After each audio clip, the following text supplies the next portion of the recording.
क्या आप भी हर छोटी छोटी बात पे ओवरथिंक करते हो? एक छोटी सी गलती करने के बाद क्या आप उसे अपने माइंड में बार बार रिप्ले करते हो? क्या आप कभी सोचते सोचते पूरा दिन निकाल देते हो कि आपने सही किया या गलत, या फिर कल की किसी बात या इंटरव्यू की प्रिपरेशन के बारे में ओवरथिंक करके अपने ब्रेन को थका देते हो? अगर हाँ, तो आपको ये समझना होगा कि आप ओवरथिंकिंग के लूप में फंसे हुए हो और आपको इससे बाहर आना होगा, क्योंकि ये आपके लाइफ में बहुत ही ड्रास्टिक इम्पैक्ट डाल रहा है। दोस्तों, मैं हूं कुणाल सिंह, फाउंडर ऑफ विलस्किल, और ये है आपका विलस्किल चैनल, जहां हम आपके माइंडसेट, पर्सनालिटी, करियर और स्किल डेवलपमेंट में आपकी हेल्प करते हैं। आज हम बात करेंगे एक ऐसे टॉपिक की जो हमें हर रोज स्ट्रगल करने पे मजबूर कर देता है, और वो है ओवर थिंकिंग। ये एक मेंटल साइकिल है जहां आप अपने थॉट्स को कंट्रोल कर रहे होते हो, लेकिन ज्यादा ओवर एनालाइज करने से आप अपनी प्रोडक्टिविटी, मूड और हेल्थ को डैमेज कर रहे होते हो। आज इस वीडियो में हम समझेंगे कि ओवर थिंकिंग के पीछे का साइकोलॉजी क्या है और कैसे इसे हम अपने लाइफ से बाहर निकाल सकते हैं। तो चलिए शुरू करते हैं। आप जब भी ओवरथिंक करते हो तो आपका दिमाग एक लूप में चला जाता है, यानी कि एक नेगेटिव थॉट जो शुरू में छोटी लगती है वो पूरी स्टोरी बन जाती है। एक एग्जांपल लेते हैं, क्या मुझे जॉब चेंज करना चाहिए? इस थॉट से तुम्हारा दिमाग सोचने लगता है, अगर मैंने जॉब चेंज किया तो क्या मुझे न्यू कंपनी में सक्सेस मिलेगा? अगर नहीं मिला तो? और फिर तुम अपने दिमाग को हर पॉसिबिलिटी के बारे में सोचने के लिए फोर्स करते हो। ये ब्रेन का एक डिफॉल्ट मोड है। अगर आप किसी चीज के बारे में सोचने लगते हैं तो हमारे ब्रेन में एक प्रोसेस शुरू होता है जिसमें न्यूरॉन एक दूसरे से कनेक्ट करते हैं।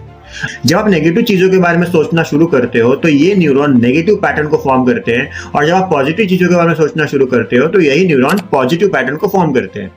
स्टडीज ने ये शो किया है कि जब तुम ओवरथिंक करते हो तो तुम्हारा ब्रेन 30% ज्यादा एनर्जी कंज्यूम करता है, जो तुम्हें फिजिकली और मेंटली ड्रेन बना देता है। ये स्ट्रेस हार्मोन को रिलीज करता है जो तुम्हें थका हुआ फील कराता है। सो नेक्स्ट टाइम जब आप बार बार सोच रहे होते हो कि क्या मैंने ये सही किया, तो ध्यान रखना आप अपने ब्रेन से एक्स्ट्रा काम करवा रहे हो, उसकी एक्स्ट्रा एनर्जी कंज्यूम करा रहे हो, और इसका इफेक्ट सिर्फ आपके थॉट्स पे नहीं बल्कि आपके बॉडी पे भी पड़ता है। आपने कभी ये फील किया है कि जब जब आपने डिसीजन लेने के लिए बार बार सोचा है, तब तक वो डिसीजन लेने में आपको बहुत ज्यादा समय लगा है? उस डिसीजन को लेने के लिए आपने बहुत ज्यादा डिले किया है। जैसे कि मुझे अपने करियर के लिए कौन सा पाथ चूज करना चाहिए, किस कॉलेज में एडमिशन लेना चाहिए, कौन सा कोर्स करना चाहिए, यही कोर्स क्यों करना चाहिए। आप इतना ज्यादा ओवर एनालाइज कर लेते हो कि एंड में आप किसी भी डिसीजन तक नहीं पहुंच पाते और आपको डिसीजन लेने में देरी हो जाती है, आप उसको डिले कर देते हो। एक रिसर्च ने ये तक बताया है कि ओवरथिंकिंग से आपको डिसीजन पैरालिसिस हो सकता है, जिसमें आपको खुद के चॉइस सिलेक्ट करने में ज्यादा टाइम लग सकता है और आप 30% ज्यादा डिले करते हो अपने डिसीजन को लेने के लिए। ओवरथिंकिंग की वजह से आप अपने माइंड को इतना क्लटर कर देते हो कि आप अपना क्लैरिटी लूज कर देते हो। जब तुम इतना सोच रहे हो तो तुम अपने इंट्यूशन को इग्नोर करते हो और एनालिसिस पैरालिसिस का शिकार हो जाता है। इसका सोल्यूशन बहुत ही सरल और सिंपल है। आपको अपने डिसीजन मेकिंग को बहुत ही ज्यादा सिंपल बनाना होगा। अपने ऑप्शन को क्लियरली डिफाइन करो और अपने माइंड को ओवर एनालाइज करने से रोको। एक सिंपल ट्रिक का यूज कर सकते हो, 5 मिनट रूल। अगर आपको लगता है कोई डिसीजन सही है तो उसको 5 मिनट्स के अंदर ले लो और उस पर काम करना शुरू करो। ज्यादा सोचने से आपका ब्रेन कंफ्यूज होता है और वो डिसीजन मेकिंग नहीं कर पाता। ओवरथिंकिंग ना ही सिर्फ आपकी प्रोडक्टिविटी को अफेक्ट करता है, बल्कि ये आपके मेंटल हेल्थ को भी अफेक्ट करता है। जब आप अपने थॉट्स को कांस्टेंट प्रोसेस करते हो, ये आपके दिमाग को इमोशनली ड्रेन कर देता है।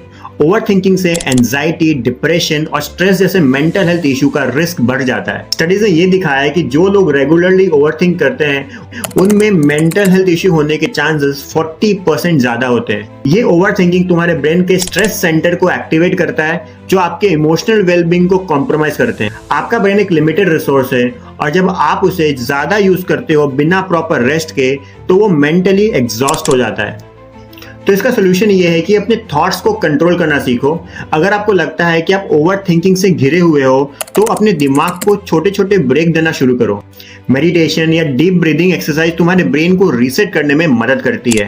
स्टडीज ये भी कहती है कि 5 मिनट के डीप ब्रीदिंग से तुम्हारा स्ट्रेस लेवल 30% तक रिड्यूस हो सकता है। आपने कभी नोटिस किया है कि ओवरथिंकिंग एक विशियस साइकिल की तरह काम करता है? आप पहले किसी एक नेगेटिव थॉट के बारे में सोचते हो, उसके बाद वो थॉट और ज्यादा मैग्नीफाई हो जाता है और फिर एंजाइटी और स्ट्रेस उसको बढ़ावा देते हैं। जैसे कि एक छोटा सा फायर है जो ओवरथिंकिंग के थ्रू वाइल्ड फायर में बदल जाता है।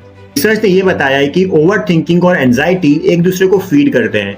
जब आप ज्यादा सोचकर स्ट्रेस को फील करते हो तो आपका बॉडी और ब्रेन उस स्ट्रेस को ज्यादा इंटेंसिफाई करते हैं। इस साइकिल को ब्रेक करने के लिए आपको अपने थॉट्स को एक्टिवली इंटरप्ट करना होगा। उसको जब आप ओवर थिंकिंग कर रहे हो तो उस मोमेंट को पॉज करो और सोचो कि क्या ये थॉट्स आपको कहीं ले जा रहे हैं। अगर नहीं तो उस थॉट्स को छुपाने की कोशिश करो। एक टेक्निक आपको शेयर करता हूं जो बहुत ज्यादा हेल्पफुल है और उसका नाम है थॉट स्टॉपिंग। जब भी आपको लगे कि आप ओवर थिंक कर रहे हो, आप एक ही थॉट्स को अपने दिमाग में बार बार घुमा रहे हो, तो उस समय आपको अपने आप से कहना है स्टॉप, और फिर उसके बाद अपने दिमाग को कुछ कंस्ट्रक्टिव सोचने के लिए मजबूर करना है, फोर्स करना है। इससे आप ओवर थिंकिंग से बच सकते हो और अपने थॉट्स का पैटर्न को डाइवर्ट कर सकते हो। अब सबसे जरूरी बात है कि इस ओवर थिंकिंग के साइकिल को ब्रेक कैसे करें। आप बोलोगे सर ज्ञानबाजी तो बहुत होगी, अब प्रैक्टिकल स्टेप क्या है कि हम ओवर थिंकिंग से कैसे बचे, कैसे उससे हम बाहर आ सकते हैं, तो उसको समझते हैं। सबसे पहले है अवेयरनेस। आपको अवेयरनेस में आना होगा। आपको ऐसा पता होना चाहिए कि आप ओवर थिंकिंग कर रहे हो, उसको आपको आइडेंटिफाई करना होगा। और जैसे आप आइडेंटिफाई कर लिए, उसके बाद आपको खुद को दूसरे एक्टिविटी में शिफ्ट करना होगा। जैसे कि अभी फॉर एग्जांपल अभी आप ओवर थिंक कर रहे हो तो आपको कुछ दूसरा एक्टिविटी करना होगा। आप थोड़ा एक्सरसाइज कर सकते हो, आप कोई म्यूजिक सुन सकते हो, आप कोई क्रिएटिव टास्क कर सकते हो। इससे क्या होगा, आपका ब्रेन डाइवर्ट होगा और वो ओवर थिंकिंग से बच सकता है। ओवर थिंकिंग से बचने का एक बहुत ही इंपैक्टफुल तरीका है और वो है जर्नलिंग। आप जो भी सोच रहे हो उसको लिखने लगो। एक रिसर्च ने ये दिखाया है कि जर्नलिंग से आप अपने थॉट्स को क्लैरिटी से समझ पाते हो और ये आपके 40% तक स्ट्रेस रिड्यूस करने में मदद करता है। आप जब भी ओवर थिंक करो, आप खुद से कुछ सवाल भी पूछ सकते हो, जैसे कि मैं जिस चीज के बारे में इतना ओवर थिंक कर रहा हूँ, अपने ब्रेन को इतना थका रहा हूँ, खुद को स्ट्रेस दे रहा हूँ, क्या वो चीज आज से 3 साल बाद, 5 साल बाद क्या इंपॉर्टेंस रखती है? अगर जवाब आए नहीं तो फिर ओवर थिंक क्यों करना, लिव इट। और अभी मैं आपको एक बोनस टिप देता हूँ जो आपको बहुत ज्यादा हेल्प करेगी, और ये बोनस टिप ये है कि एक्सेप्ट योरसेल्फ। आप खुद को एक्सेप्ट करना सीखो, खुद की गलतियों को एक्सेप्ट करना सीखो। गलती होना नेचुरल है, उसके लिए इतना ओवर थिंक करके खुद को हमको स्ट्रेस नहीं देना है। जब आप खुद को एक्सेप्ट करना सीखते हो तो आपके ओवर थिंकिंग का लेवल नेचुरली डाउन हो जाता है। दोस्तों, ओवर थिंकिंग एक ऐसी हैबिट है जो हर किसी को इम्पैक्ट करती है, और जब आप इसके साइकोलॉजी को समझ जाते हो और इसके प्रैक्टिकल स्टेप्स अपनाते हो तो आप इस साइकिल को ब्रेक कर सकते हो।